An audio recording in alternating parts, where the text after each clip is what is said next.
Aleluia. Você pode se assentar, meu irmão. Graça e paz da parte do Senhor Jesus. Amém? Pastor Sebastião orou dizendo: traz a vida de volta. E isso mexeu muito com o meu coração. Porque na verdade, o diabo sai. E ele tem que sair da vida do homem. Mas o melhor não é que o diabo saia. É quando Deus entra. Gosto muito quando Jesus diz para os discípulos assim: se alegrem primeiro, porque os seus nomes estão escritos no livro da vida. Isso é muito precioso, meus irmãos. Muito precioso. Extremamente precioso. E eu queria essa noite falar com vocês sobre um tema que incomoda bastante o meu coração o mês de dezembro. Não sei se é porque eu sou psicólogo e sei que dezembro, né, pastor Aldo, é o mês da melancolia, é o mês da tristeza, é o mês das emoções fortes. E aí alguém diz assim: Feliz Natal. E eu me pergunto: que Natal terão as famílias daqueles que estavam no voo da Chapecoense que não voltaram? Que Natal terá uma esposa de um jogador que partiu ainda jovem? Que Natal terão aqueles que não têm dinheiro, talvez, para comprar alguma coisa para comer? Que Natal terão aqueles que não têm dinheiro para comprar um presente para os filhos? Que Natal! E eu queria falar com você sobre a guerra da alma. E quando eu estava orando por isso, eu lembrei que há muitos anos atrás, como psicólogo, eu atendi uma pessoa. Era um comerciante, e esse comerciante tinha um comércio lá onde o pastor Sebastião começou o ministério dele, em colégio, Coelho Neto, por ali assim. Mas ele pediu que eu atendesse a irmã dele. A irmã dele sim precisava de ajuda. A irmã dele estava numa depressão profunda. Não comia, não bebia, não queria saber de nada. E ele trouxe ela de Nova Friburgo, que é uma cidade um pouco afastada lá do Rio, e levou ela para a casa dele. E ele me pediu: você atende minha irmã, ela não tem condições de nada, nem de pagar, então você atende ela e depois você passa de carro aqui no comércio e daqui eu vou te pagar. E aí, assim eu fazia, eu atendia a moça, ajudava ela, passava lá e aquele homem, às vezes muito ocupado, me pagava. E eu tinha conhecido ele através da esposa dele, que era minha colega de seminário, no Seminário Teológico Betel, do Rio de Janeiro.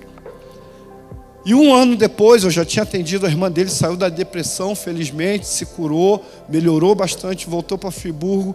Mas um ano depois, eu encontro a esposa dele, que era minha colega, no mês de dezembro, e pergunto para ela: e aí, como é que ficou sua cunhada? Ela disse: minha cunhada está bem, está melhor e tal, está cuidando dos filhos, voltou para o marido, está tudo bem. Eu disse: e o teu marido? Ela disse assim: você não soube? Eu falei: não, ele morreu. Eu disse: mas como? O que houve? Ela disse: ele se suicidou. E eu tomei um susto, porque o homem que pagava para que eu cuidasse da irmã tirou a própria vida. E ela disse que num mês de dezembro, numa tarde de dezembro, ele começou a intentar tirar a própria vida, e ele começou a caminhar nesse sentido, e tentou amarrar lá no terraço uma corda para se enforcar, e os filhos percebendo, os filhos ainda adolescentes, você imagina a cena drástica, terrível, o sofrimento dessas crianças, vendo que o pai queria tirar a própria vida. Então eles toda hora, pastor Aldo, iam lá para tentar interferir, toda hora eles estavam lá, olhavam, e aí: pai, o que o senhor está querendo fazer? E finalmente o pai conseguiu, numa distração deles, colocar o lençol que tinha amarrado no pescoço e se enforcar. Mas eles correram lá, tiraram o pai, ele foi para o hospital, era um membro de igreja esse moço. E ele, no dia seguinte, ainda vivo, se arrependeu, chorou, pediu perdão a Deus, à esposa, aos filhos, mas ele não resistiu e acabou falecendo. Havia dentro desse homem uma guerra da alma, e essa guerra da alma foi vencida. E a gente se pergunta, e essa é uma pergunta que vai ser feita, mas que tem uma resposta em Cristo Jesus: onde a felicidade mora? Onde está a tal da alegria? Onde? E a gente vai buscar a resposta aqui. E durante o ano que vem nós estaremos trabalhando e buscando em Deus resposta para a aflição da vida da gente. Outro dia um menininho, Toninho, me perguntou assim: tio, o que é um psicólogo? E eu demorei para pensar e respondi para ele: psicólogo é alguém que trabalha para tentar dar conta da dificuldade que é o existir e o viver. Como é difícil às vezes para a gente viver. Como é difícil para a gente caminhar com coisas que a gente sobrevive, mas que não trazem para a gente o verdadeiro contentamento. E nos tempos que a gente vive, como diz a palavra, Jesus em Mateus 24 diz, há grande aflição. E 3 coisas que eu vou falar hoje, na verdade, se você colocar num liquidificador e bater, meu irmão, são uma palavra só, aflição. Depressão, aflição, ansiedade, aflição, rejeição, aflição, melancolia, aflição, aflição da alma. Dezembro é carregado de aflição, mas independente de ser dezembro ou outro mês, existe no ser humano hoje uma grande aflição e não deveria ser assim. Jesus disse lá em Mateus 24, porque haverá então grande aflição, como nunca houve. Nunca aconteceu tanta coisa ao mesmo tempo, você já percebeu? Mal você ouve uma má notícia, já tem outra má notícia. Mal você ouve uma questão e já tem outra questão. Mal você lida com um problema mundial e já tem outro problema mundial para ser resolvido. E isso tem trazido uma aflição no coração do homem. Isso tem trazido uma angústia muito grande. Vamos ler a palavra. Amém? Vamos ler, fique em pé, Mateus capítulo 6, de 25. Mateus, está lá, Mateus 25 a 29. Está errado ali, viu? O umzinho ali está errado. Vamos lá. Diz assim: por isso vos digo, não estejais ansiosos quanto à vossa vida, pelo que haveis de comer ou pelo que haveis de beber, nem quanto ao vosso corpo, pelo que haveis de vestir. Não é a vida mais do que o alimento e o corpo mais do que o vestuário? Olhai para as aves do céu, que não semeiam, não ceifam, não ajuntam em celeiros, e vosso Pai Celestial as alimentam.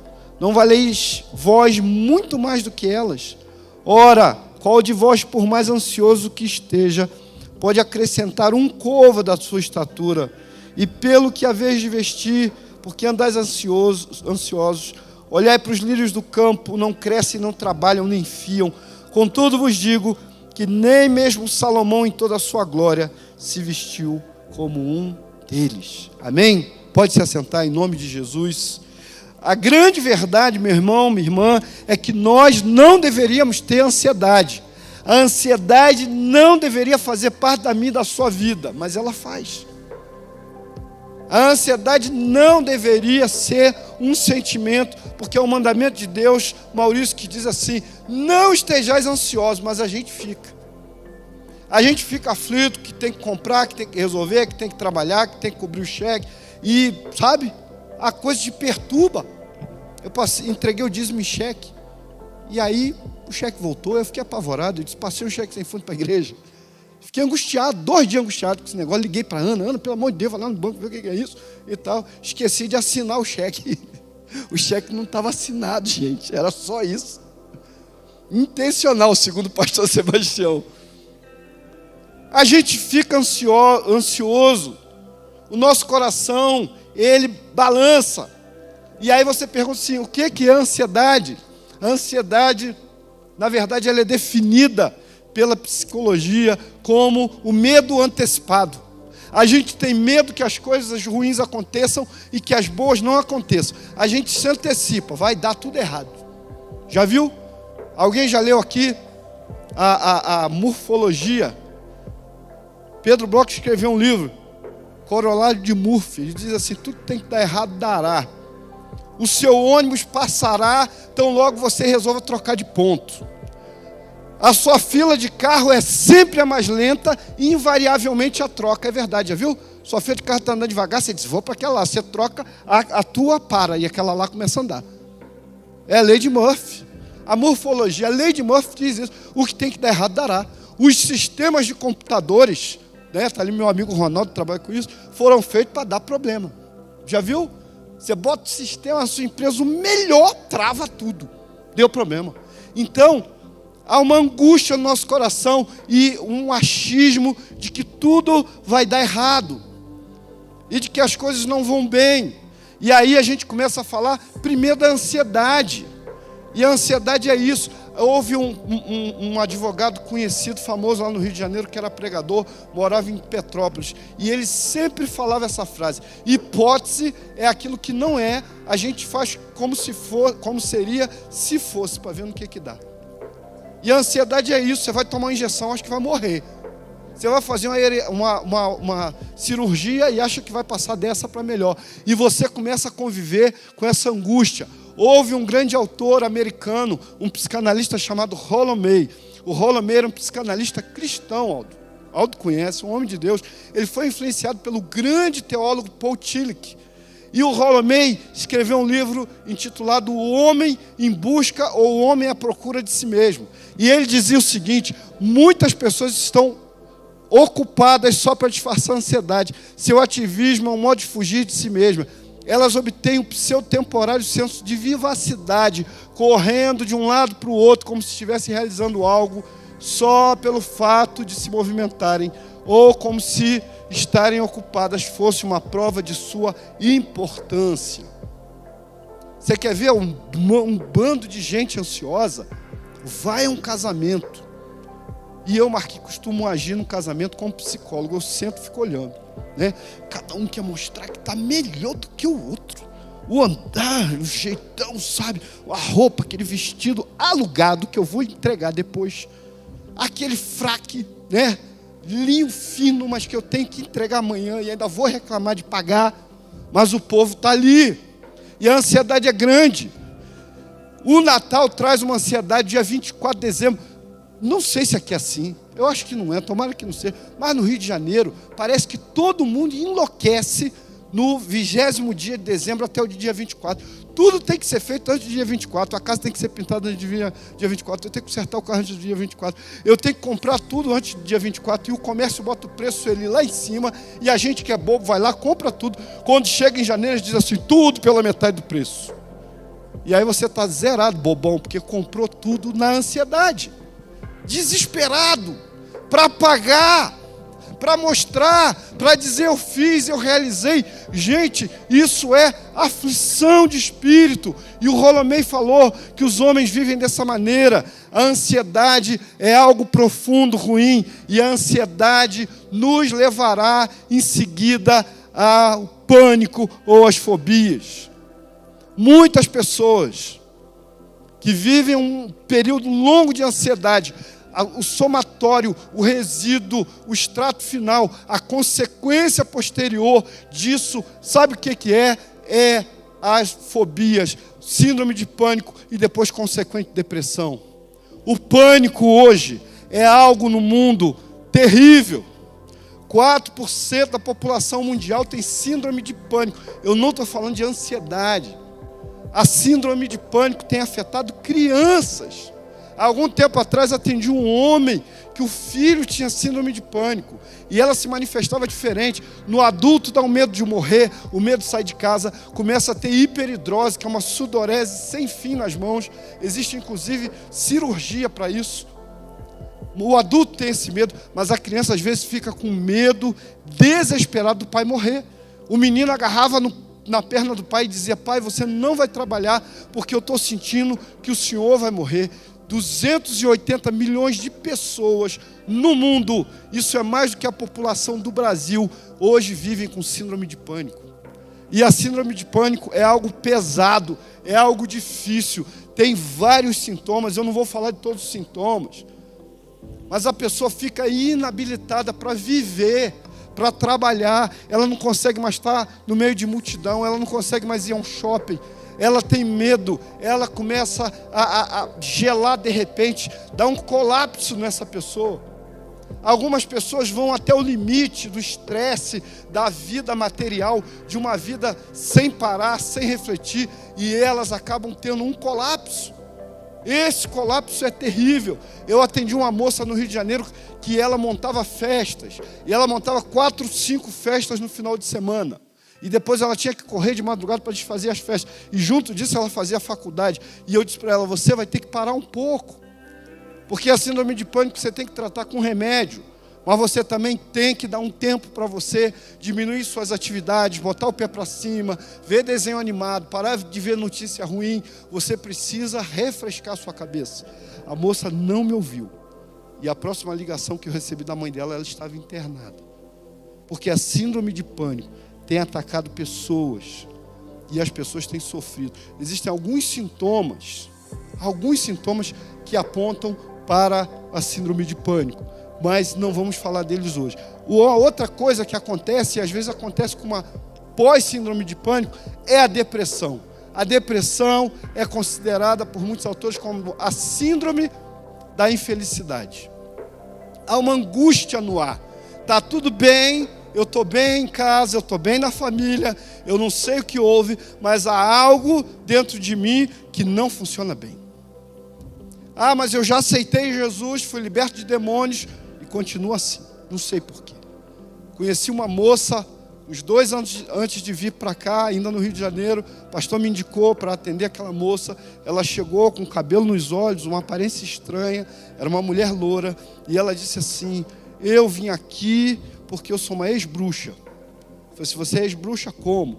Sou convertida, creio em Jesus, aceitei Jesus, fiquei 2 anos na Igreja Universal, saindo demônio de mim. Depois eu fiquei 1 ano na Assembleia de Deus, e lá oravam por mim também. E eu hoje estou na Igreja Batista, e eu não tenho mais demônio, mas eu não tenho paz, e eu quero morrer. E eu vim aqui porque eu sei que o senhor é psicólogo e pode me autorizar a morrer. E aí eu regalei o olho, igual aquele bonequinho do WhatsApp, né? Como é que é? Eu? E aí o que você faz numa hora dessa, pastorzão? Pastor que é sábio, conselheiro, né? Dá vontade de sair correndo. Mas eu disse no meu coração: Deus, o que eu digo para essa mulher? E Deus disse: diga para ela que ela já morreu. Eu disse: como é que é? E Deus falou: fala para ela que ela já morreu. Eu disse assim: você já morreu. Você já está morta, você precisa ressuscitar. E eu quero orar por você. E ela tinha sido violentada na infância por um homem. E ela odiou aquele homem com todo o ódio do seu coração, todo o ódio. E ela disse para mim que mandou matar o homem, que meninos mataram o homem. E aí eu orei por ela e ela caiu no chão, mas não foi manifestação demoníaca. O coração dela pesado, e eu comecei a caminhar com ela. Ela saiu dali, tentou se suicidar, pulou de um monte lá em Duque de Caxias, disse que ficou pendurada pelas roupas numa árvore. E ela disse: irmão, um anjo apareceu para mim e disse assim: eu falei com você que você já tinha morrido. Eu usei meu servo para te falar isso e você não acreditou, você precisa ressuscitar. E ela, toda ferida, voltou 15 dias depois, toda arranhada, e a gente continuou o processo ali, caminhando, até que ela confessou que o problema dela é que no passado ela não tinha mandado, ela tinha mentido para mim, ela não mandou matar aquele homem. Ela disse: eu matei ele através da feitiçaria. Eu bebia sangue de bode no cemitério, todo dia, meia-noite, até eu ver aquele homem se suicidar. Mas eu ainda odeio aquele homem até hoje. Eu até hoje me sento de manhã no banheiro e fico pensando: preciso matar ele. Eu esqueço que já o matei. Eu ainda o odeio. E aí eu levei um tempo difícil para que ela entendesse que ela precisava perdoar aquele homem, mesmo depois dele ter morrido. E que ela precisava perdoar a família, abençoar a família dele. E a oração foi uma das orações mais bonitas que eu já ouvi de uma pessoa que uivava e gritava de dor. E ela hoje, graças a Deus, para a honra e glória do Senhor, nem remédio toma mais, vive em paz. O nome dela é Aparecida. E ela disse: pastor, pode contar a minha história para todo mundo, pode pedir para as pessoas ligarem, porque eu renunciei ao ódio que havia no meu coração, e isso foi o que me trouxe paz e me tirou da depressão. Uma pessoa deprimida tem voz de deprimida. Uma pessoa deprimida tem angústia. Uma pessoa deprimida, ela tem um dissabor. Ela tem um choro sem causa.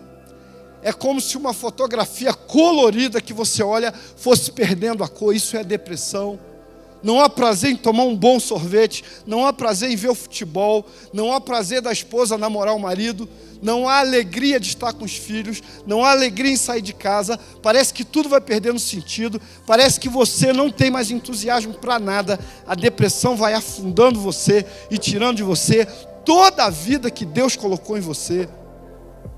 Mas graças a Deus existe cura para a depressão, existe transformação de Deus para a depressão.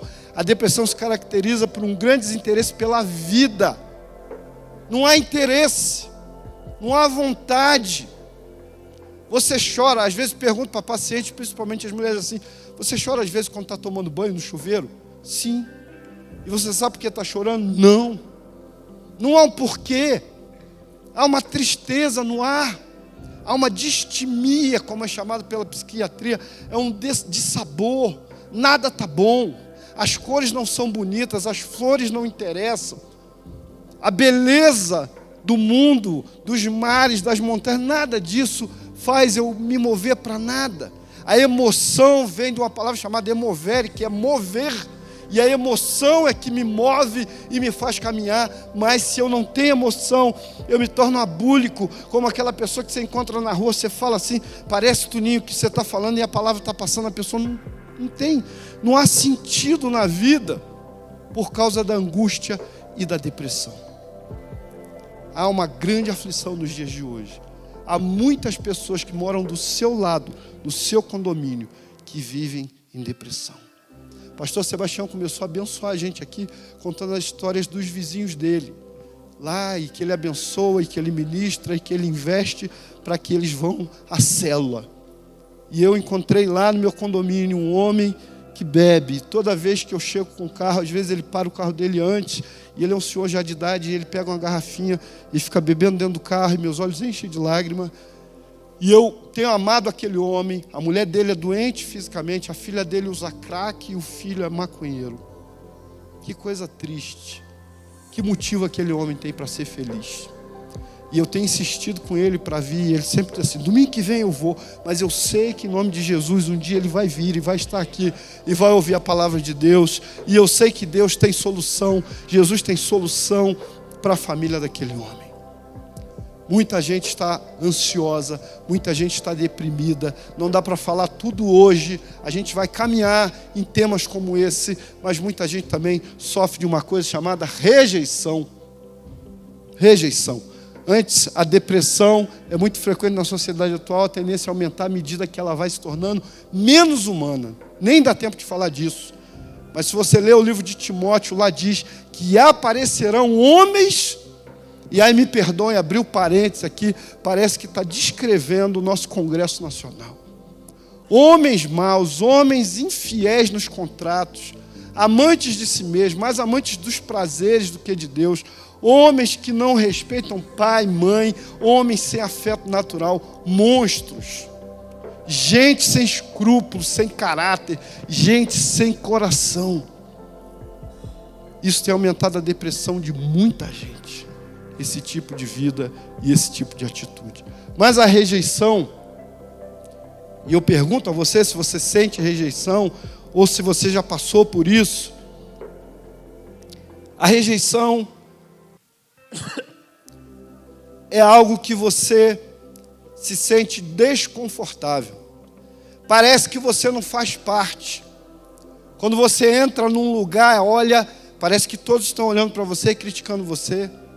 Parece que ninguém se importa em ouvir o que você tem para dizer. Me lembro a história de uma irmã, que um livro, essa história, um livro de McGuinness chamado Amizade.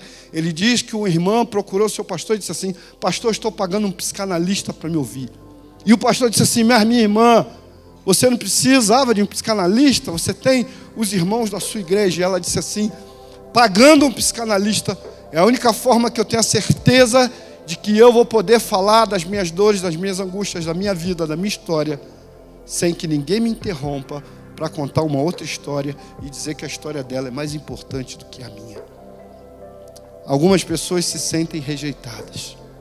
Às vezes rejeitadas pelos filhos, rejeitadas pelo marido, rejeitadas pela esposa, às vezes rejeitados pelo amigo, às vezes rejeitados na igreja. E é incrível como isso acontece. Outro dia, uma adolescente que está logicamente integrada na célula, gosta da célula, mas ela começou a falar que quando chegou aqui, ela achou que ninguém dava importância para ela, e mesmo lá na célula, que a gente não deu toda importância, mas que depois ela foi vendo que o pessoal gostava dela sim. Porque a rejeição, ela parte de dentro de você para a pessoa, e ela já coloca na pessoa uma placa, pastor Marcos, dizendo assim, ele não gosta de mim, ele não se importa comigo, ele não quer falar comigo, ele não se interessa por mim. Muitas pessoas têm na rejeição, às vezes, de um relacionamento, um grande problema. Essa pessoa ama além do que ela pode amar. Ela deve amar ao próximo como a si mesmo, como diz a palavra, mas ela às vezes ama tanto o outro, que o outro só tem sentido e nada mais tem sentido para ela, nem a própria vida dela. Se você fizer uma experiência com pessoas que você conhece, e eu faço às vezes essa experiência no consultório, você pega uma folha de papel e você diz para a pessoa assim: eu quero que você olhe para essa folha. Em segundos você diz: olhe para essa folha, imagine que essa folha é você e que você é essa folha. E a pessoa olha e você diz assim: quando você estiver se sentindo essa folha, eu sei que para pessoas racionais isso é muito difícil, mas olha, é só uma brincadeira, imagina que você é a folha. E quando a pessoa está pronta, ela vira para você, Sara, e diz assim: eu sou a folha sou eu. E aí você amassa a folha de repente, e a pessoa toma um susto, e você pergunta para ela assim: o que houve? E ela diz assim: parece que quando você amassou a folha, algo dentro de mim foi amassado junto, parece que algo dentro de mim se perdeu junto. E aí você explica para essa pessoa que em segundos, numa brincadeira, ela se identificou com um objeto inanimado, sem valor. E quando esse objeto se perde, alguma coisa nela se perde, porque ela projetou dela para aquele objeto. Agora você imagina alguém que ama alguém acima de si mesmo, quando perde esse alguém. E a gente tem uma tendência a perder pessoas. A gente pode perder pessoas porque elas vão embora. A gente pode perder pessoas porque elas morrem. Ninguém está preparado para perder outra pessoa. Mas a grande questão é que nós não podemos depositar todos os nossos sentimentos e valores numa outra pessoa, porque a tendência da rejeição será muito grande. O ano de 2017 vem aí, você vai lidar com esses problemas. Nós vamos lidar com pessoas ansiosas, nós vamos lidar com pessoas depressivas, nós vamos lidar com pessoas que carregam dentro do coração rejeição. E nós precisamos, em nome de Jesus, tratar pessoas e caminhar junto com elas. A tua célula pode ajudar muito. O teu pastor, os teus pastores aqui podem ajudar muito. A palavra de Deus pode ajudar muito. E a presença de Deus pode ajudar tudo. Tudo. Tudo, meu irmão. Psicólogo ajuda, conselheiro ajuda. Pastor Sebastião é um grande conselheiro. Eu sei que estou fazendo mal para ele, que a fila vai aumentar, mas ele é uma bênção mesmo. Conselheiro, já precisei de ajuda e ele me ajudou. Mas tem algo mais precioso do que isso, mais precioso do que aconselhamento, mais precioso do que a comunhão, é a presença do Espírito Santo, que cura, que transforma, que restaura, que vai sarar suas feridas. Nós cantamos: Ele levou sobre si as nossas dores, pelas suas pisaduras nós fomos sarados. O castigo que estava sobre Ele nos deu liberdade, nos deu saúde, nos deu vida. E você, meu irmão, precisa acreditar nisso. Você precisa pensar que, na verdade, nós precisamos nos aquietar e sabermos que Deus é Deus, Ele é o Senhor. O salmista, no Salmo 31, ao contrário disso que Jesus descreve ali, de estarmos aflitos pelo que temos que comer, comprar, o salmista Davi, o grande rei Davi, Moisés, o grande rei Davi, ele disse assim: Senhor, o meu coração não é soberbo, eu não me exercito em coisas grandes demais, apenas como uma criança no colo da sua mãe, assim a minha alma espera no Senhor. A tua alma, amado, precisa esperar no Senhor. Não é a casa pintada no final do ano, não é a mesa posta que vai trazer alegria, mas é a presença dEle, o aquietar-se dEle, o viver diante dEle, que vai te dar vida e vida em abundância. No mais, o que temos é luta. Luta como essa mulher. Gabriele Anderson Seixas, essa mulher marcou as Olimpíadas de 1994 em Los Angeles. Ela foi a última a chegar, mas ela não desistiu da maratona. E você, querido, não pode desistir da maratona da vida.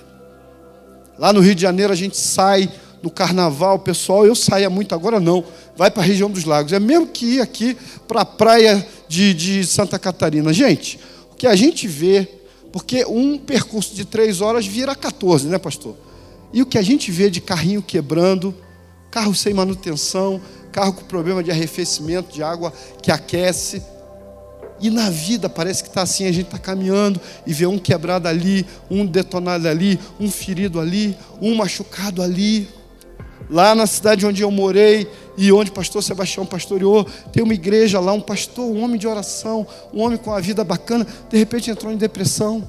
1 ano fora da igreja, tentou voltar, não conseguiu, e agora recentemente deixou a igreja, ferido, machucado. Pastores, líderes, obreiros, ovelhas, todos estamos no mesmo processo de luta, mas nós não podemos desistir. Nós precisamos crer, confiar no Senhor, caminhar, depositar nele a nossa ansiedade, refletir nele a nossa depressão, pedir a ele que nos encha do espírito de vida e aceitar o amor incondicional dele, e entender que as pessoas podem e devem nos amar sim, mas o maior amor que nós temos é o amor de Deus. E essa é a nossa identidade em Cristo. E eu queria com você essa noite afirmar a nossa identidade em Cristo. Há um autor, um grande autor, meu sonho era ter dinheiro para dar um livro desse para cada um, do Neil Anderson, Quebrando Correntes. Esse homem escreveu e falou no final do seu livro sobre a sua identidade em Cristo. É algo que o pastor Sebastião leva muito a sério, e eu lembrei disso quando ia pregar, e eu pedi a ele que lesse isso com você, e que a gente encerrasse, irmão, fazendo essa declaração. Mas eu não quero apenas que você fique em pé e leia, eu quero que você faça isso como uma oração, uma afirmação. Você precisa dizer: eu sou de Cristo. Tem uma música que diz assim: minha identidade é servo do Senhor, fiel adorador. Que música aquela! É isso, a sua identidade em Cristo. Se você firmar a sua identidade em Jesus, ninguém vai te enganar. O diabo não vai conseguir levar você à depressão, à angústia, a desejar morrer. Se vem uma palavra na sua mente e diz assim: olha, você não presta, ninguém ama você, você na hora está posicionado e diz: eu repreendo em nome de Jesus, porque eu creio pela palavra de Deus, que eu sou filho amado de Deus, que eu sou servo amado do Senhor. Eu não vou cuidar só das pessoas, eu vou pagar minha conta para viver, e viver em abundância nessa terra, e na terra vindoura, muito mais ainda do que Cristo tem para nós. Amém? Vamos orar. Eu quero orar com você, mas eu queria chamar o pastor Sebastião. Ele vai ler um texto e nós vamos repetir em forma de oração. Meus irmãos, isso é profundo. É a sua identidade em Jesus. Pode ser que o diabo pergunte para você assim: quem você é? E se você souber responder para ele quem você é em Cristo Jesus, eu tenho certeza que assim como no deserto ele tentou a Jesus e foi embora, ele irá embora da sua vida, porque você terá demonstrado para ele vida e fé. Por isso me tocou tanto quando o pastor Sebastião orou e disse: traz a vida de volta. Esse é o papel do Espírito Santo. Ele traz a vida de volta quando eu declaro: eu sou dele, eu a ele pertenço e a nenhum outro, em nome de Jesus. Amém?